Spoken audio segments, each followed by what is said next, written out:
Fala pessoal, tudo bem com vocês? Aqui é o Roberto, um dos analistas aqui da Capitalismo. Estou passando aqui hoje para a gente bater mais um papo sobre criptoativos, mais especificamente sobre Bitcoin, e trazendo aí um tema aí que está revirando o mercado nos últimos tempos, mercado de criptos, né? E especialmente nos últimos dias, que é o Bitcoin relacionado ao seu consumo de energia, tá? E aí eu vou trazer aqui alguns pontos para a gente levantar esse debate, tá certo? Bom, antes de mais nada, deixo aqui para vocês o cupom Rastreador24, que a gente está comemorando 4 anos aí da nossa estratégia, uma dos carro-chefes nossos aqui da Capitalismo, que é o rastreador de tendências. Então, com esse cupom você vai ter 24% de desconto no nosso produto Full Trader, tá? No final da apresentação eu falo mais um pouquinho a respeito do nosso produto e também da utilização do cupom. Mas também para quem quiser, tá aqui na descrição do vídeo, tá certo?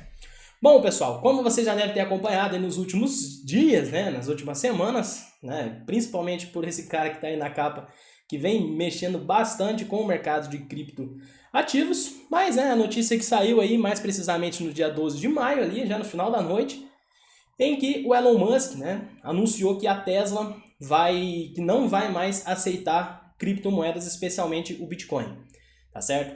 Sendo que há poucas semanas atrás, o mesmo Elon Musk tinha falado que a Tesla tinha comprado Bitcoin, inclusive, para colocar ali no seu caixa, e que também que a Tesla ia passar a aceitar o pagamento dos seus carros aí, então, via Bitcoins, tá? E aí, então, essa notícia mexeu com o mercado e acabou gerando aí uma queda muito grande, especialmente no Bitcoin, como a gente pode ver aqui no gráfico, tá? E aí, por que eu trago essa notícia juntamente com esse tema, né? Porque uma das justificativas que o Musk deu é por conta da maior preocupação que ele está enxergando, que a Tesla está enxergando, relacionada ao consumo de energia do Bitcoin, tá? Mais especificamente da mineração do Bitcoin. A gente sabe, como a gente vai falar aqui já já, né, a mineração em si ela demanda uma alta quantidade de energia, e aí o Musk então está com essa, né, justificando pelo menos com essa pegada mais ambiental, né, em que o Bitcoin, então essa mineração estaria então utilizando grande parte dessa energia de forma não renovável, tá? E que isso pode gerar muitos impactos cada vez mais fortes aí no meio ambiente, tá certo? Então essa foi a grande justificativa dele, e aí eu trago aqui alguns pontos para a gente levantar relacionado a esse consumo de energia, tá certo? Bom, fazendo um rápido panorama sobre o Bitcoin, tá? Foi aí criado em 2008, a primeira moeda minerada ali, negociada em 2009, tá? Como eu sempre falo, como uma resposta à crise ali, né, de 2008, né, a alta injeção de liquidez gerada ali pelo Fed nos mercados como um todo. Então o Bitcoin nasceu com essa característica aí de servir algum dia como um meio de troca, tá? Ou seja, como uma moeda em si. Então, fazendo aí uma analogia, né? Então seria aí uma moeda que talvez não substituísse o dólar, mas que ela servisse tanto quanto, tá certo? Então, só que do ponto de vista, né, qual que são as grandes diferenças, né, do projeto do Bitcoin com as outras moedas fiduciárias que a gente fala, né, as outras moedas como a gente conhece, é que essa moeda, o Bitcoin em si, ele funcionaria num ambiente totalmente descentralizado, tá? Então, ou seja, não haveria atuação de um banco central, por exemplo. Hoje a gente tem o próprio Fed aí como o grande guardião do dólar, por exemplo, o dólar como uma moeda padrão internacional. E o Bitcoin, então, ele não é criado do nada, tá certo? Como, por exemplo, fazendo uma analogia ainda ao Fed, que simplesmente liga a impressora e acaba injetando dinheiro, injetando dólares ali no sistema financeiro global, tá? No Bitcoin, então, ele não é criado, não há ninguém, então, criando o Bitcoin ou controlando o Bitcoin, e esses Bitcoins, então, eles são minerados, tá certo? E aí, esses mineradores, basicamente, né, para a gente, então, falar um pouco sobre a mineração, o que é a mineração, são simplesmente a resolução de problemas, tá? A gente pode fazer de forma bem simplificada, de melhor entendimento, resolução desses problemas dentro da rede de blockchain, ali do Bitcoin, e ao final, então, esses mineradores eles são recompensados com Bitcoin, tá? Simplesmente isso, e pelo menos para o nosso entendimento aqui, vamos ficar somente nisso, tá? Não vou entrar no mérito também se o Bitcoin ele será algum dia utilizado como moeda ou não, tá? Mas eu quero falar especificamente sobre esse processo de mineração, né, que é onde realmente está o problema ou a discussão sobre essa demanda de energia. Bom, no começo, como eu já tinha falado para vocês e como a gente já conhece, né, esse processo de mineração esses problemas, então, eles poderiam, né, ser resolvidos de forma muito fácil, tá? Então, a mineração ela poderia ser feita através de qualquer computador, praticamente, qualquer notebook resolveria esses problemas, mas atualmente esses problemas têm ficado cada vez mais complexos e que têm, então, demandado um enorme custo computacional, tá? Existem empresas hoje gigantescas espalhadas pelo mundo, focada especialmente na mineração, tá? Com os núcleos de processamento aí gigantescos para resolver esses problemas, tá certo? Resultado, então, uma alta demanda de energia elétrica, tá certo? Para funcionar toda essa cadeia de processamento. Então, basicamente é isso. Agora, relacionando mais um pouco, né, sobre a mineração e essa demanda aí por energia, muito se fala, né, que os mineradores, como eu já citei, né, têm utilizado energias de formas de fontes, né, não renováveis, enfim, mas o que a gente tem que sempre ter em mente é que esses mineradores eles vão buscar regiões com energias baratas, tá? Simplesmente isso. Aonde tiver energia mais barata, esses mineradores eles vão migrar. Hoje, por exemplo, a gente vê uma concentração muito grande lá no interior da China, por exemplo. Por quê? Porque lá tem uma energia muito mais barata que acaba compensando, né, gerando mais lucratividade para esses mineradores, como a gente vai comentar já já, tá certo? Então, para deixar claro, não importa muito, pelo menos por enquanto, né, de como essa energia ela foi gerada, ou como essa energia ela está sendo gerada, tá certo? E o Bitcoin, então, portanto, a mineração do Bitcoin ela tende a seguir um padrão de geração de energia adotado pelo mundo, né? E aí eu trouxe um dado para vocês, que hoje cerca de 39% da energia, tá, que são utilizados nessas mineradoras, elas vêm de fontes renováveis. Inclusive é um pouco maior do que o padrão que a gente tem hoje no mundo, tá? Se a gente pegar em toda a atividade econômica global, tá certo? Então esses 39% ainda é um pouco a mais do que o que a gente consegue encontrar hoje pelo mundo, tá? Enquanto a gente caminhar então para uma produção de energia cada vez mais verde, ou seja, que essa energia então ela acaba se tornando cada vez mais fácil e eficiente, a mineração ela também tende a caminhar nesse sentido, tá certo? Então a gente pode pensar primeiro nesse caso. Aí uma das questões sempre mais recorrentes, né, que acaba gerando, é que pode até gerar uma certa confusão, mais transações ocorrendo na rede significa um maior consumo de energia, tá? Mais transações, ou seja, então um maior preço do Bitcoin, porque quanto maior o preço do Bitcoin vai impulsionar essas transações, então estimula ainda mais a mineração, até porque, né, quanto maior o preço, maior a recompensa que esses mineradores eles vão ter, e se isso então acaba ou não gerando um consumo maior de energia, tá? A resposta que eu tenho como opinião é que não é bem assim, tá? Ou pelo menos não é tão simples assim, tá certo?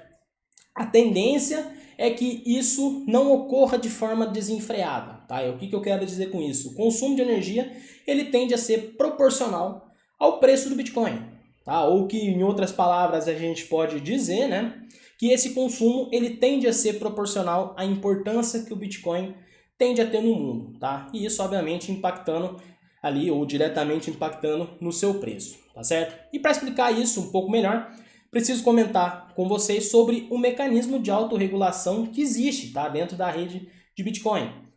Existe, então, no próprio sistema do Bitcoin, um mecanismo que torna a mineração autossustentável, tá? E esse mecanismo ele recebe o nome aí de ajuste de dificuldade de mineração, e que eu vou explicar ele já já aqui para vocês. Bom, primeiro, para a gente entender, existe uma regra, tá, definida pelo próprio sistema, isso está intrínseco ali no sistema, desde que ele foi produzido, existe essa regra, tá, que é válida ali dentro, que está imposto, não tem como a gente mudar, é que deve existir uma média de 10 minutos para a mineração de cada bloco dentro da rede. Tá? Então, cada bloco ele deve ser minerado em torno de 10 minutos, em média, tá certo? Novamente, isso é uma regra imposta pelo sistema do Bitcoin. E aí a gente pode fazer um exercício, tá?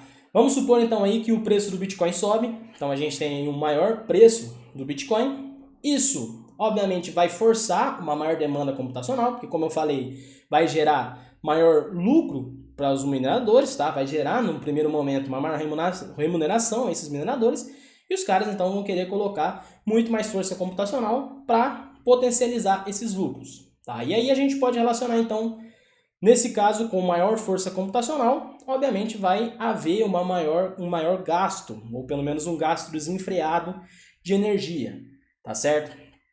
Mas não é bem assim que acontece por conta desse mecanismo de autorregulação que eu vou explicar agora para vocês.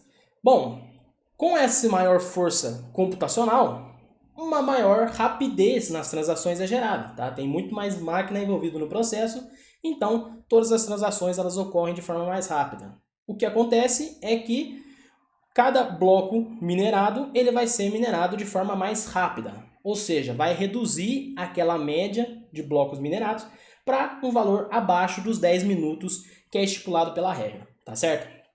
Porém, quando há essa redução desse tempo, ocorre um ajuste na rede, tá? A rede ela recalcula a dificuldade de mineração a cada aproximadamente 2 semanas, tá certo?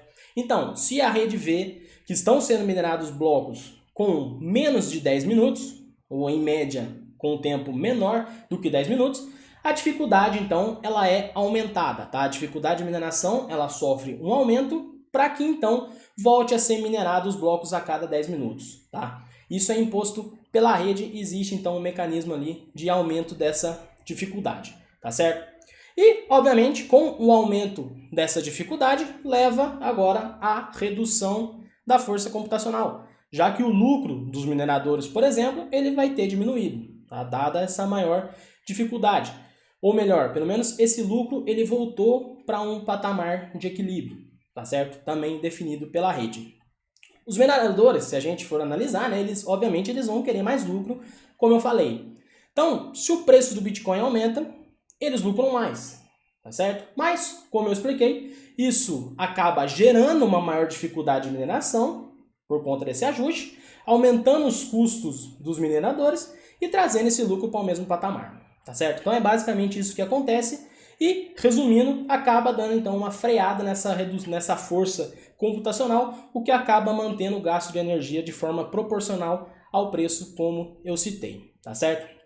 Olhando somente aí pelo balanço, né, simples de lucro, a gente sabe, né, que lucro é igual a receita menos custos, então dá para a gente deixar ainda mais claro essa relação, tá? Esse ajuste.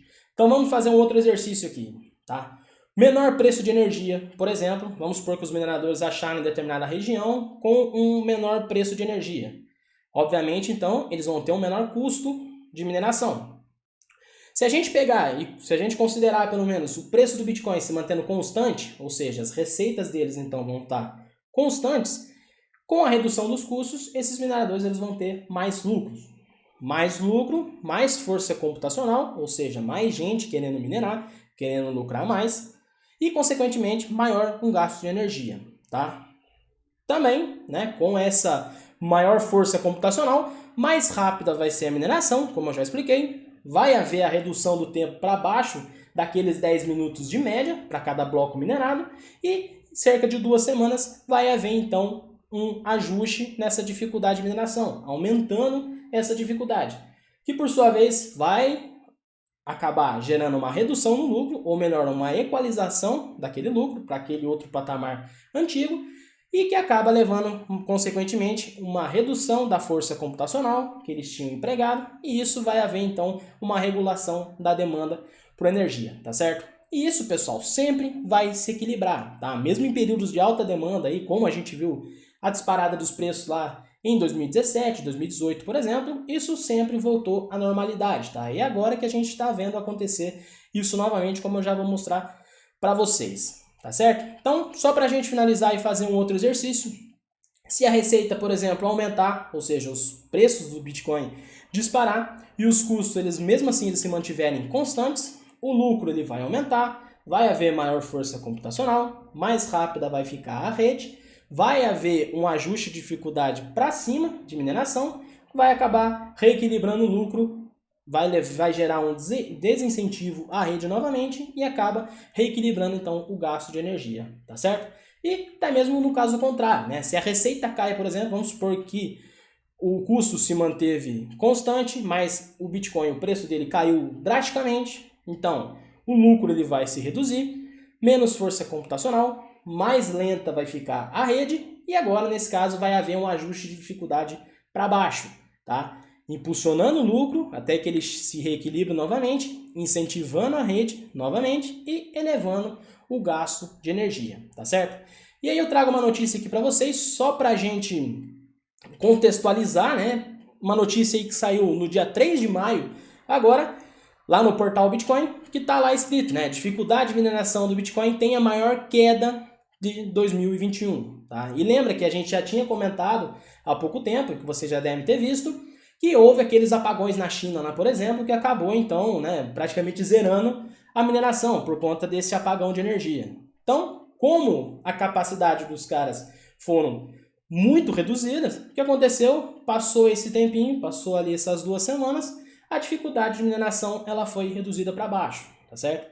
E obviamente, né, se tratando de um apagão, foi uma queda muito grande dessa capacidade de mineração, que então acabou gerando aí a maior queda dessa dificuldade de mineração em 2021, tá certo? Então, como conclusões aqui o que eu trago para vocês, então, a demanda por energia, ela deve seguir proporcional ao preço / importância do Bitcoin, né? A gente falando dessa importância sendo traduzida ao preço, tá? A importância do Bitcoin no mundo como um todo, por conta justamente desse mecanismo de autorregulação, tá certo?